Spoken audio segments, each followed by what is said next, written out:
Hi, I'm Catherine. Welcome to Gardenville.tv. And I'm Susan.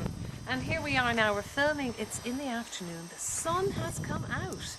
So it's actually getting quite warm, Susan. Yes, and yeah, you've got the shades on and I'm squinting as usual. No, I know. I promise you I'll get you a pair of shades someday.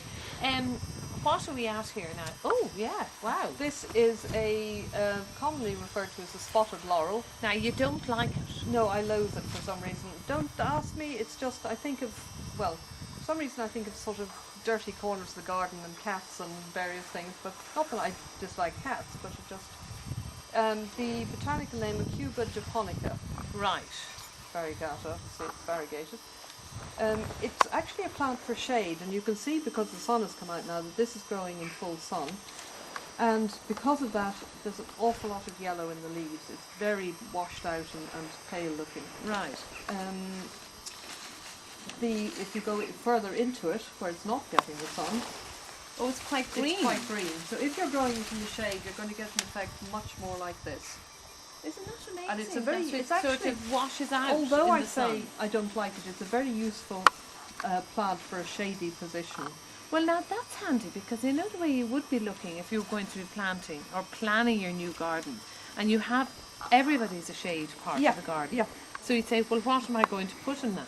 Here we are. It is a useful plant for that purpose, because you will get this, as I say, looks sort of washed out almost with the sun. But if it's like this, you're getting a spot of colour, and yet it's more solid looking. So just to ask you, if you had that as a bush now, just if you were planning your garden, would you put a few cream sort of plants around it to pick up the cream in it, or what? Well, it just depends, because it goes that colour and it needs that deep shade to do that, the shady place.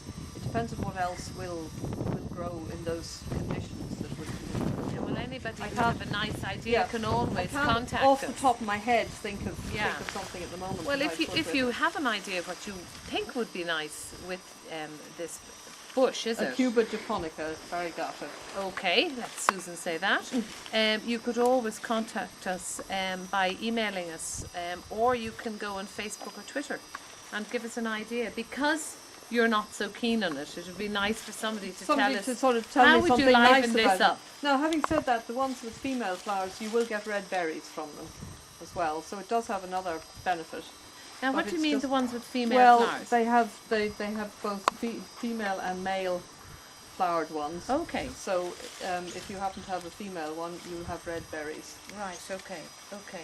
And there is one you were just saying over here. There's one over here which is actually growing in shade. You can probably pan the camera onto it, and you can see that effect of it's much less yellow than the one we've been looking at. Yeah.